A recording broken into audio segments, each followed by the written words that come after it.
Hello and welcome to this video.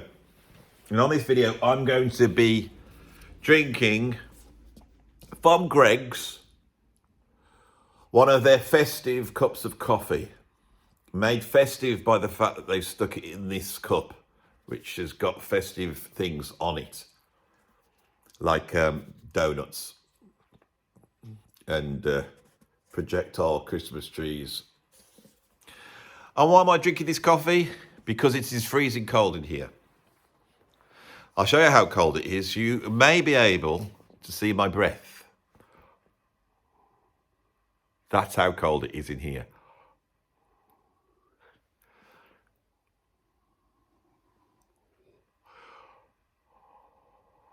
It is so cold. I've got a little heater on, but there's no heating in this place. The radiators here are basically just pretend radiators to make it look like it's warm. But they have no actual warmth making function whatsoever. I am sat here in the cold.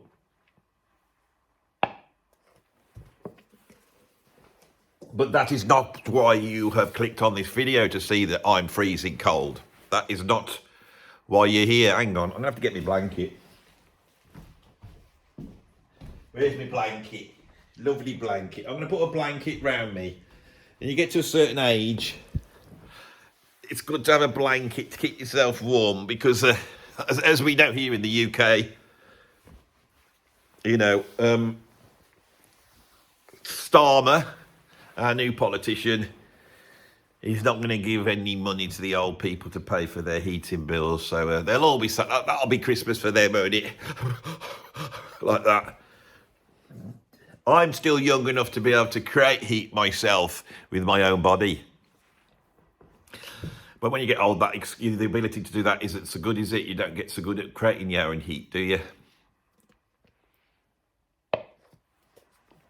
What is the big secret about the music industry? What can I tell you? I've had this idea for a video, and I've been thinking, that's a great title for a video. The big secret about the music industry nobody wants to tell you. And as soon as I think, well, that'd be a great video, I think, well, is my experience in the music industry good enough to really be able to comment on that? I know I've worked at it a little bit, and everyone feels like that. Imposter syndrome, you know, you do what you do, and then you look at it and you think, well, what did I do really? You know, I never had a #1 album, you know, I never got famous. I just did bits and bobs. It was all right. Enjoyed it. So I had the title for the video, and I've been trying to think what it is. And there's a number of things I could tell you that I have learnt from being on the inside, as it were, on the inside. There's a number of things I could tell you. But this morning, as I got here in my studio, which looks very lovely, doesn't it? It's a lovely studio. And I am putting across the look of being an affluent musician, aren't I? You know, I'm a successful YouTuber. I got my big studio. I've got my expensive drum kit behind me. You know, and I'm sat here, you know, in a position that you guys aren't in. You haven't got a great big studio. I mean, some of you might have, but most of you haven't, have you? You just sat there. You know, most of you might not even be musicians. You just got your big record collection, you know. And that's the other thing is, like, say, if you are a music YouTuber talking about records, then you have to have the big record collection behind this, cost about 25,000 quid, don't you? It's all about measurements. It's all about showing off. It's all about this business of coming off affluent and posh and connected. And the big secret, which is not a secret, and you're going to be let down when I say it, but I think you will enjoy the talk on this, is the fact that the big secret is this. I'm going to put it right at the front of the video, because then switch off if you don't think it's good enough to watch. But you should do, because it'll be interesting.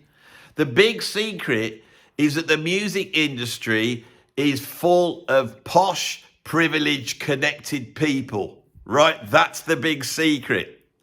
Now, you might go, that's obvious, Andy, we all know that. I have sat being paid by taxpayers' money to try and educate kids in music in an environment where the great public in their great vast knowledge have gone, oh, we shouldn't be paying for people who just play guitars and make dance music. That shouldn't be happening. Kids should be learned to be plasterers and electricians and go out and do something that's useful.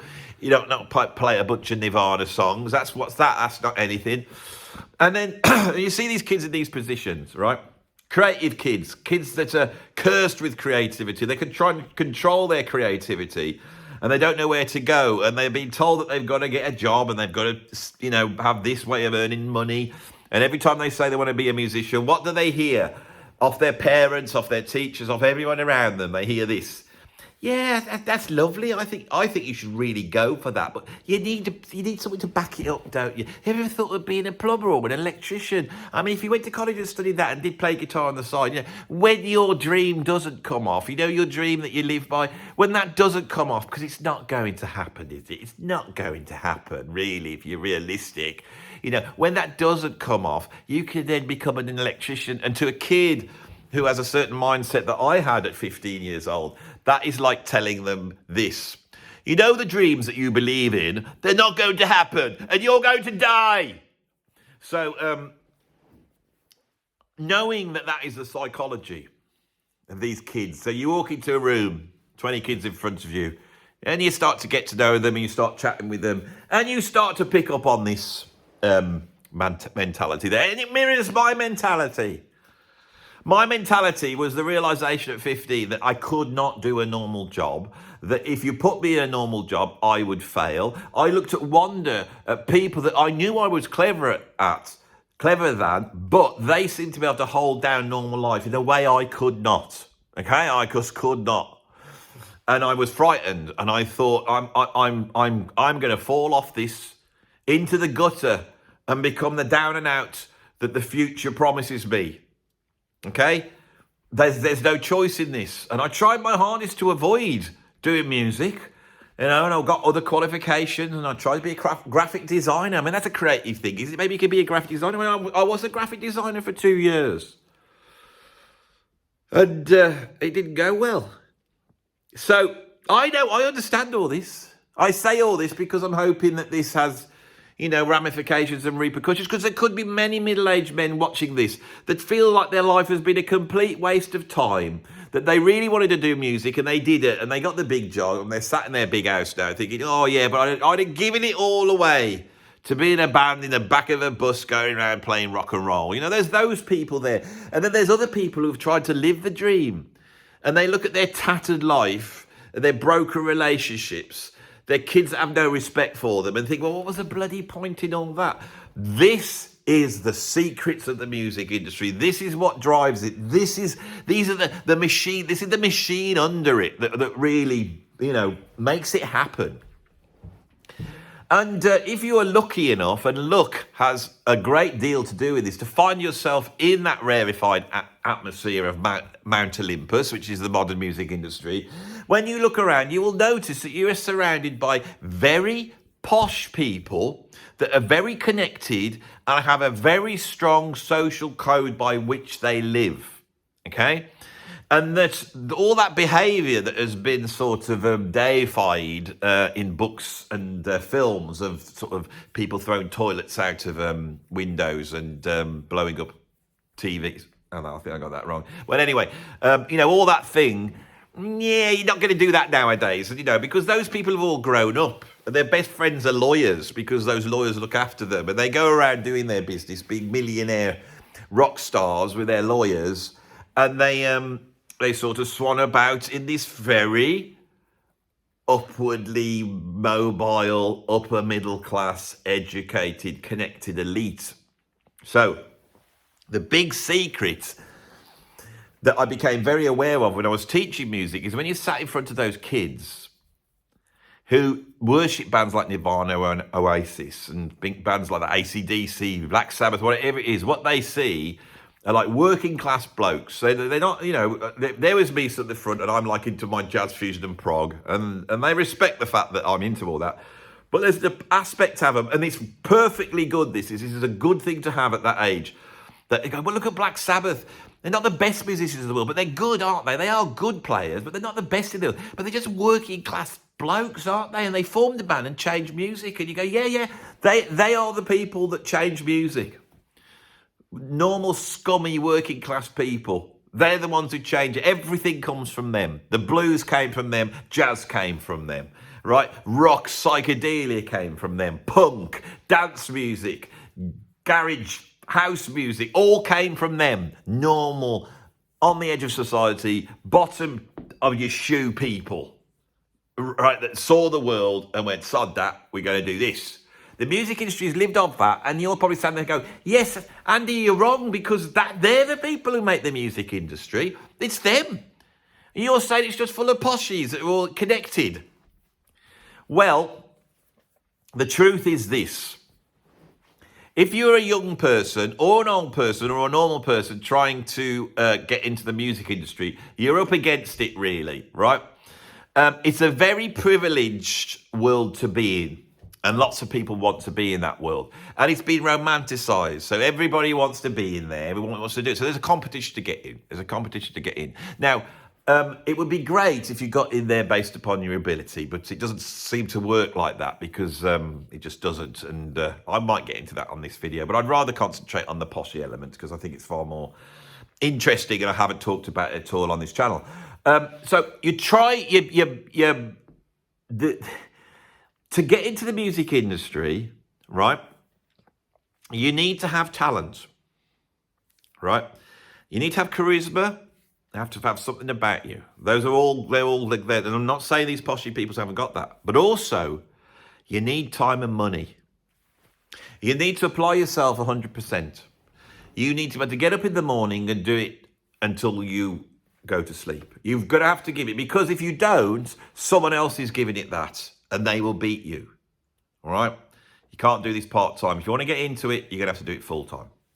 Now, it's also going to cost you a ton of money. And I used to do a thing with my students where I cost what it's going to cost them to, if everything went well, to establish themselves as a musician in terms of buying the equipment, doing the recordings, getting the videos filmed, traveling, hotels, all this thing we would add up. And then when they looked at the figure, and these kids are like 15, 16 years old with a part-time job collecting bottles in a pub. And they're thinking, how do I pay that? That's 25,000 quid. That's going to cost just to get me there. Is there any way around that?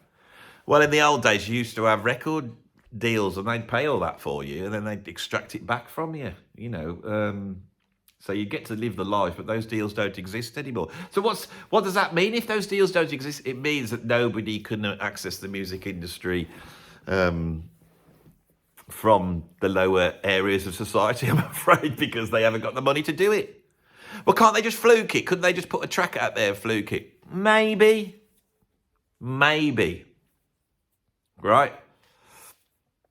But how is anyone going to hear that track? How do you know where to put that track? Now, I used to take my students to these music industry talks, and they'd get some people on these panels, you know, and the students would sit down, and they're all sat there, you know, and you got the person who's had a #1 record, and then you got a songwriter, and then somebody who runs a record label, and somebody who runs a festival, right? And you look at all these array of people. And I can remember going to this with one of my students, and they had some super cool guy that these kids had heard of because he'd had a #1. And they're going, I can't remember who. I won't mention him anyway because it wouldn't be fair. Oh, I can't believe he's here. And he went out for a ciggy. And I told my students, I said, when you're one of these things, I said, if someone's going out for a ciggy, go out and have a chat to them and go and spot where they are. You know, it's like a lot of musicians smoke.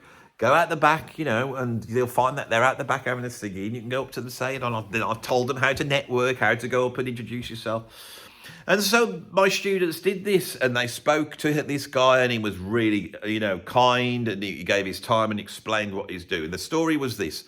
He was part of a production team. He was working on different productions. He decided to put some tracks out himself. He put some tracks out. They weren't very good, but the feedback he got from various places he sent them out to record companies of various places, you know, he got certain things. He had a mentorship or somebody, blah, blah, blah. And eventually they got the right track and the company got behind it, you know, and all that. And then it went out and he went to and he told this story. And I've heard this story a million times before. And the students relayed all this to me, not really picking up on the fact that that was the story. They were seeing all about what the guy had done and how the track had worked and how he'd been done this and this. And I said, yeah, but who did he send it to? I said, do you know who to send your track to? Do you know what to do? Do you know how to make a track? Do you know any of this at all? They went, well, no. I said, so who do you send it to? Well, I suppose you send it to a record label. I said, which label? I don't really know. Well, you need to do the research, don't you? Get online, find out the label you're going to send it to. But that guy didn't do that. And I said, look, Google the guy. So they Google the guy. This has happened over and over again. And we find the guy, and we find out on his biog what school he went to, right? And I said to my students, I said, if when you look at the biog of this person, it's got their school on it, right? They did not go to a school like you went to, right? They went to what's called a public school. And I said, click on the school. And we clicked on the school, and there was a great big long list of politicians and filmmakers and actors and musicians that had gone through this school for the last 20, 30, 40, 50 years. And I said, this guy's connected. He's got the money, which means he can afford to have the time to work on this full time, to have the gear to do it, and he's connected. His family's connected, or the people he knew at school are connected. He's connected into that world. Now, if you don't believe me, you could go and toddle over to any video that's about the music industry, anything. So go over to Rick Beato, and click on one of his videos. And there's a video, for example, and I am really not planning this. I've just pulled out the first one, and I don't know whether this is true. And, but I'm just hazarding a guess. There's one when he visits Abbey Road, and they go into Abbey Road. Now, Abbey Road sits there, and it is now a tourist attraction. It doesn't make its money through recording bands anymore. It's a tourist attraction, right? And when you go in, there's these engineers, these floppy-haired, big-jumpered engineers walking round. Now, they work there.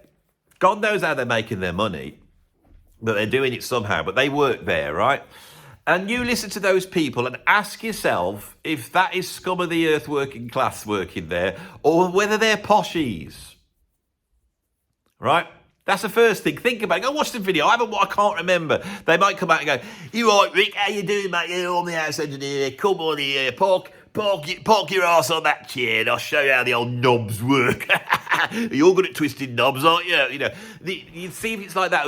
Oh, yes, this is the console where the Beatles recorded A Day in the Life. It's a classic console. Just see how they come across and then think, how have they got that job? Daddy, I was thinking of going to college and study sound engineering, because I've got GarageBand on my laptop and I quite like it. I've got a friend that works over at Abbey Road. He'll probably get you a job there, it's in the summer. If you don't mind going across, you can start working there, maybe the summer holidays. Get your hand on those knobs and work out how they work. And once you understand how the knobs work, they'll probably get a job there. I mean, the bloke who runs it, that's putting all his money into it. I knew when I was at school, and he was a good chap, and he had a lot of problems in the early 70s with drugs, and we bailed him out a little bit, and we said, you need to find yourself. And my uncle, owns Abbey Road. Why don't you get a job owning that? And they gave it to him. What else are you going to do with it? I was recording any bands there anymore, really? Oh, they do. And so, I'll get you a job there. All right, and it's like, that's the first thing. Second thing, right, look at the musicians that are out there.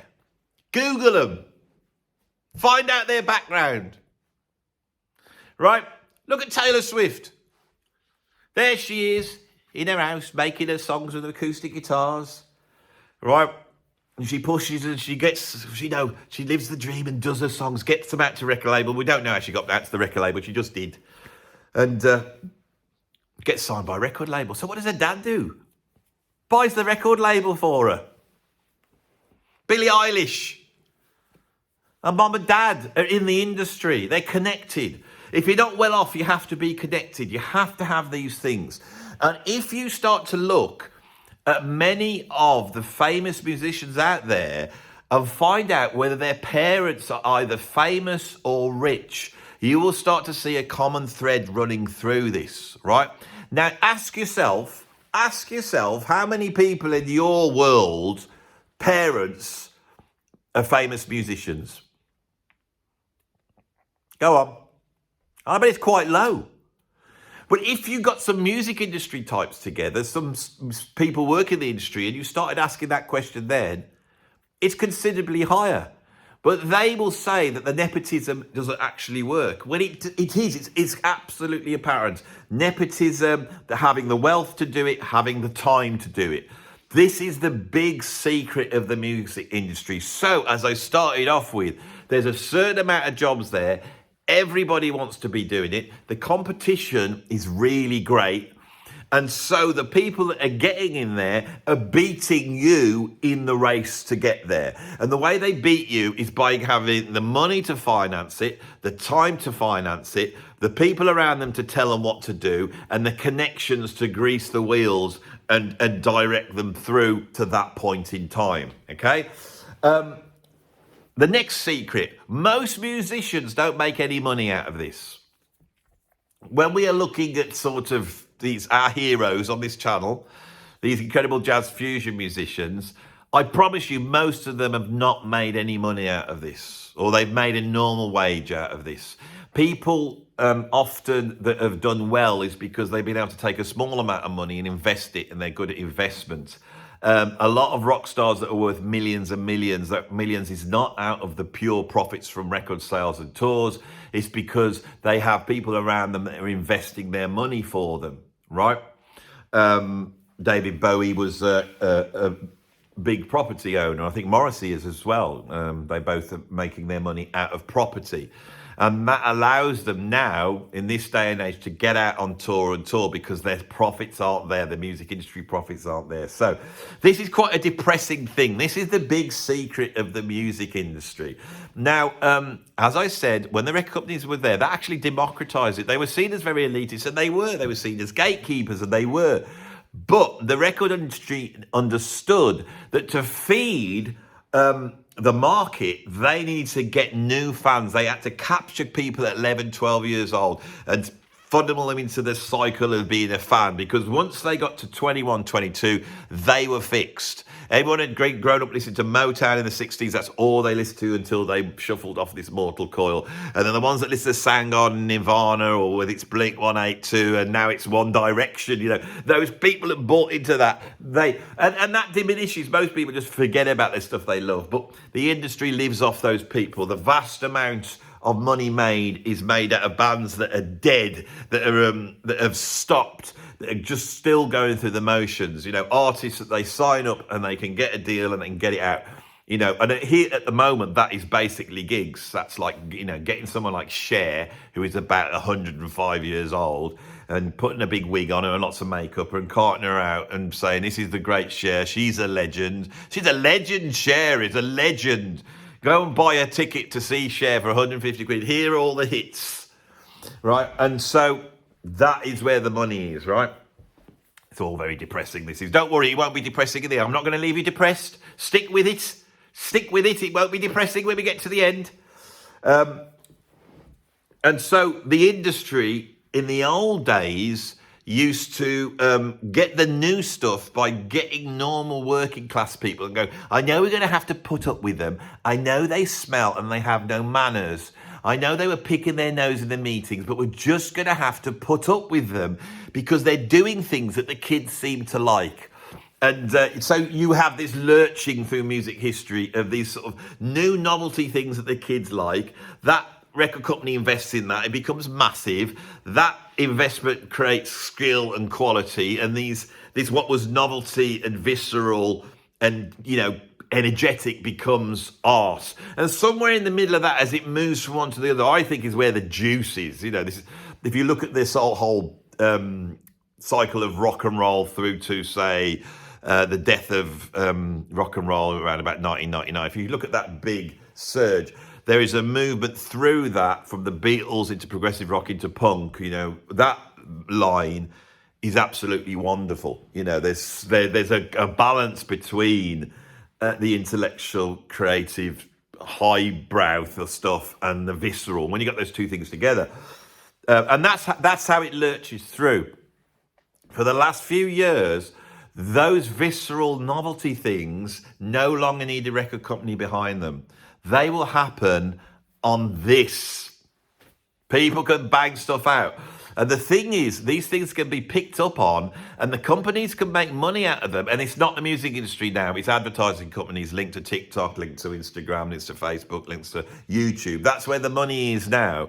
And they can make money out of teen novelty stuff without having to deal with those teens. And they actually can earn money out of it without paying them, basically. You know, the kids will go on and they will come up with all this wonderful, mad stuff, you know. And it also, once you've got a visual medium like this, it doesn't have to be music, but music plays a part in it. And that is the answer to all this. If you are a normal person, if you're a young person or an old person, because I really believe this idea of having to see youth as being the wisest of the creatives, you know, is because of the thing I just described. Because to create a new market for new music, so you just didn't run out of music when the people grew up and died, you had to push and invest into normal people doing their normal thing, right? Now, the industry can't do that anymore. It's really hard to capitalize it. And in fact, I think once something's broken on the internet and become a thing, by the time the mainstream media get hold of it, it's too late. And it's not cool anymore. And you feel that all the time, you know. It's like here in the UK, we have a station called Radio 1, which is always catered for sort of the young youth audience and pop music. And you can't help but when you put it on, it doesn't matter how cool the DJs are, it doesn't matter how cool the tunes are. Some of the music is really cool and it's really cutting edge. But you feel the fact it is on Radio 1 just makes it a little bit passé. And and so what I think is this: the ideas that we have been talking about, the ideas of having those jobs in the music industry, these cool jobs that the poshies want, you know, to work at Abbey Road, or, you know, to be the manager of some record company, or maybe some girl that works for a company and you just meet people at the airport and you're attractive and nice, you know, and they say, hello, my name's Tabitha and I've come to meet you. I work for the record company. Oh, yes, you seem very nice, Tabitha. Yes, come with me. You know, and all these jobs that exist out there, you know, and the people I've met in this world over and over again, those jobs aren't there anymore. The whole thing's falling down. It's just not there. Now, the people at the moment, we're in a situation where the poshies are privileged and wealthy enough to keep the thing going. And they will actually use their own money and time to feel like they're a part of this thing, because there's still kudos to be attached to it. There is still, you know, because if you've got money, and the one thing that is above money is status. And I always felt in the music industry, status was the commodity that you bargained with. It was worth more than money. Do you want to play on this tour? Oh, yeah. Is the band more famous than me? Yeah, they have more status than you. Yeah. Oh, wow, yeah. So what would be the fee? Well, there's no fee, but you get profile. Well, so if I'm driving to all the gigs, well, you have to sort that out yourself. What about hotels? You have to sort that out yourself. But the offer's there if you want it. If you want it, then loads of other people want it. If you don't want it, oh, I might have to do this. I might have to pay for the reflective glory of somebody else's status. And what is status? Status is what someone can do for you, but also what somebody can do to you. Somebody told me that many years ago, and it rang true, right? And as much as you have to play the game with these poshies, that if you don't play the game, they can do as much damage as they can do you good. This is the big secret of the music industry. But we are having a revolution. And I believe that in terms of music, for creative people who want to, because creative people should only be interested in one thing, and that is to be able to sustain their creativity. In the old days, the way you could do that was by signing a record deal and becoming famous. And most creative people, if you talk to them, they don't actually want the fame. The celebrity and fame to a creative person is a bad thing.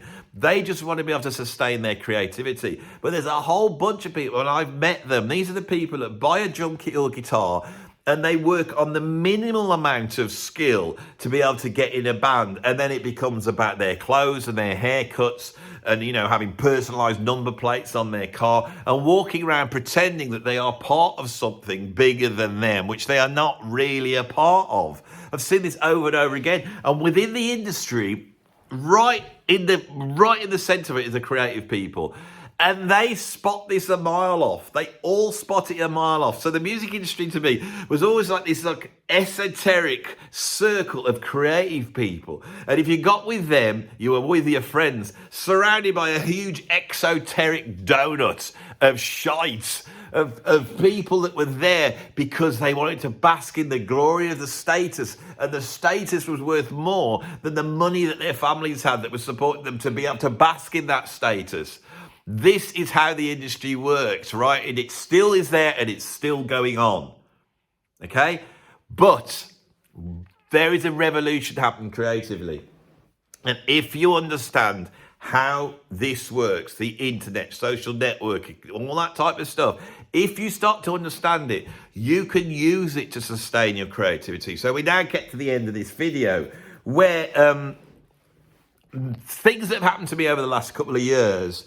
I basically, most of my life, I had 10 years when I was a professional musician, and I made my money back then from touring and making albums. I had 10 years of doing that.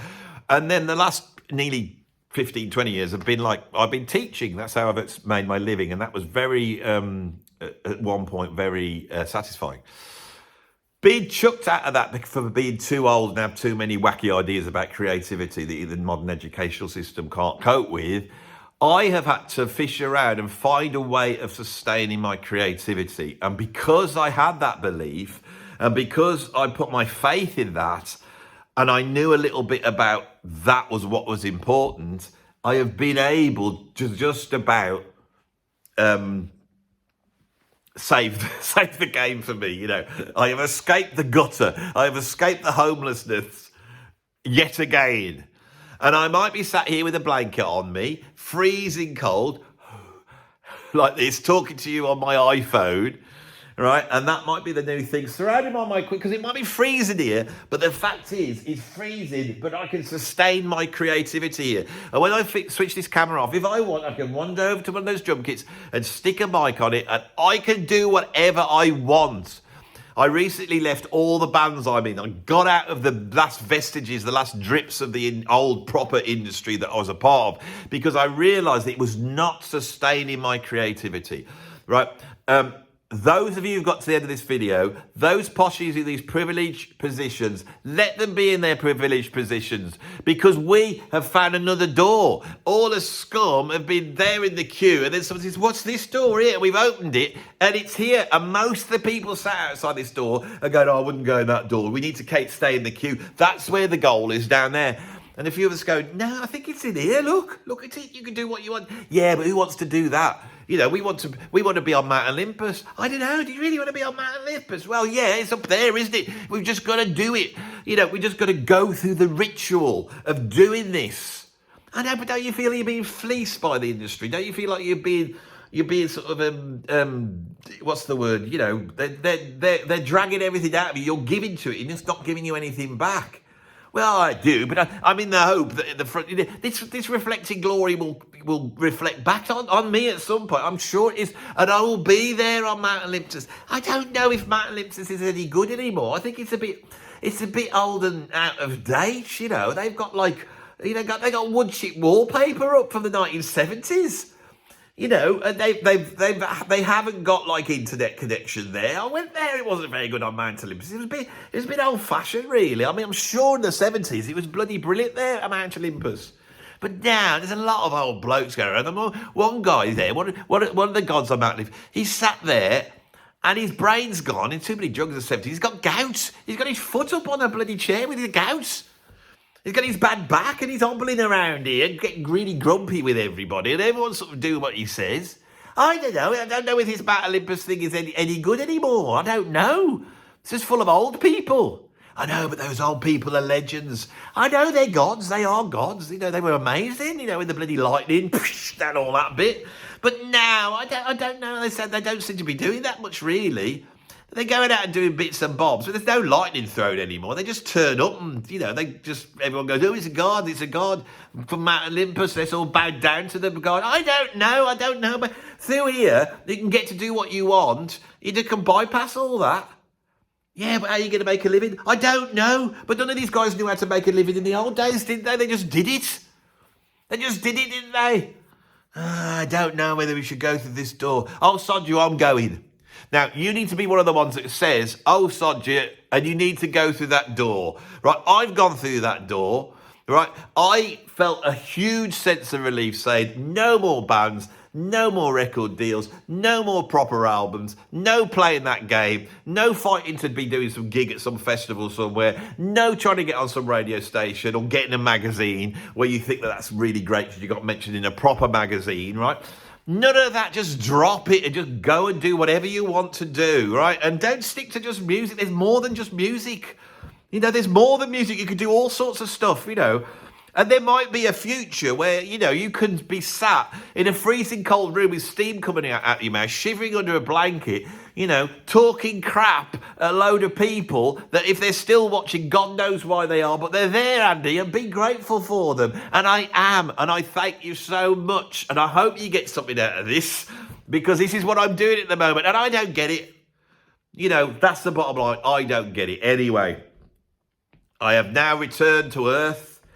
I've returned to you guys, me here in the blanket. We've gone on that journey into the posh world of Rock Mount Olympus, and we have found it wanting, and we are going to reject it. We're going to reject it. We're not interested. You're not interested. Any of you. You're doing the right thing. Everything is okay as it is. You don't need to try and join that poshy club. We really don't. Sodom. I'll tell you something. When you turn around and go to them, they don't like it. Oh, the lowers, they're getting very revolutionary. Have you seen what they're like? They're not kowtowing to us anymore. I ain't doing it anymore, I'll tell you that now.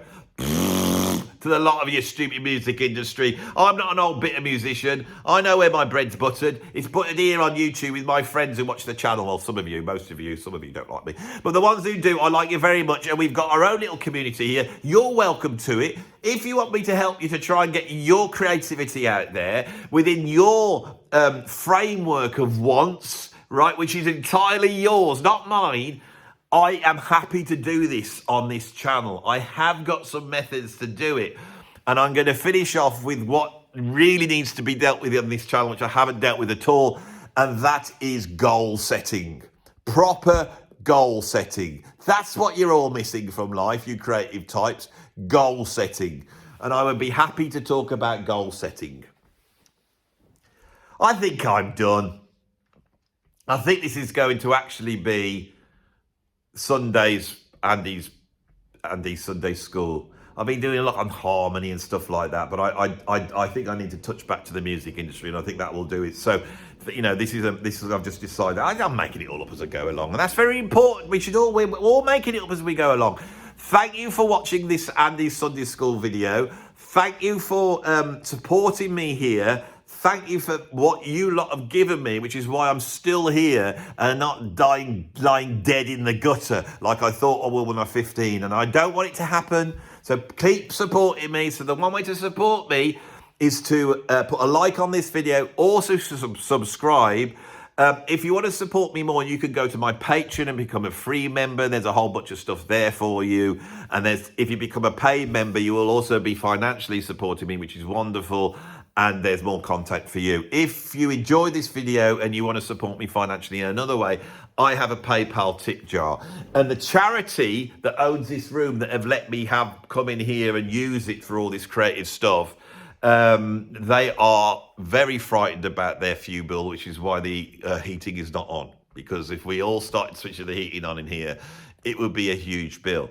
And that is, we're trying to get through to the winter. Once we get through into the summer and we don't get to have the heating on, people can start to do more stuff in here. Anybody who came to see my gig a few weeks ago with Jim Mullen, they enjoyed it very much, but they were sat in a freezing cold room. So if you want to support this charity, which has been set up to try and create a very interesting, idiosyncratic base for underprivileged creative peoples that aren't a part of the posh elite, which is why I'm here doing what I'm doing. This is why I'm here in this building, because I want people to be able to go, I'm going to go and see Andy and have a chat to him. And if I can make this financially secure, I will give my time for free, because that's the only way to do it. And so if you want to support that, down below is a link to the Jellyman's Heritage Arts charity. And if you want to donate to that, that would be that would be great. And you will be helping more than just me, believe it. So we're done. I hope you enjoyed that video. I'm going to go now. Bye.